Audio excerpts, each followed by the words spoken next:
રમલી તાર ગરબા ક્લાસમાં આવવાનું હે ને? ઓલી આવવું તો હે પણ કેટલા વાગ્યાનો ટાઈમ હે? ઈ તો કે ટાઈમ તો 7 થી 8 વાગ્યાનો હે, પણ તાણે જ બધાને જમવાનો ટાઈમ હોય, તાણે ના મેર આવે. ઈ તો થોડાક દિવસ એડજસ્ટ કરી લેવાનું. મિનકી આવવાની હે કે નહીં? એને ક્યારની ફી ભરી દીધી ને આપણને કીધુંય નહીં. જાવા દે ને હવે. અલી એવું નહીં, પણ જો આપણે હમણાં એવું કર્યું હોય ને તો આખી સોસાયટી માથે લે. ઈ બધી લપ મૂક ને તું. તાર આવું હે કે નહીં એમ કે ને. અલી આવવું તો હે પણ ટાઈમ એવો હે ને, તો પછી 5 થી 6 વાગ્યાની 1-2 છે, એમાં જાવું હે? 6 વાગે ને તા તમારા બાન ખીચડી જોઈ, તને ક્યાં ખબર હે? ઈ તો થોડાક દી બા હાથે ખીચડી બનાવી લેશે.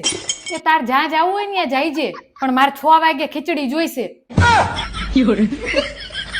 અલી તમાર બા હાથે ખીચડી એ નથી બનાવી એકતા? બધું બનાવી કે હે, એમનું લોજિક તને ના ખબર પડે. એટલે જો હું ગરબા ક્લાસમાં જઉં તો પૈસા વપરાય, એટલે સીધી રીતે ના કહીએ કે ને, એટલે આવા લખણ બતાવે. भाई सब गोलमाल है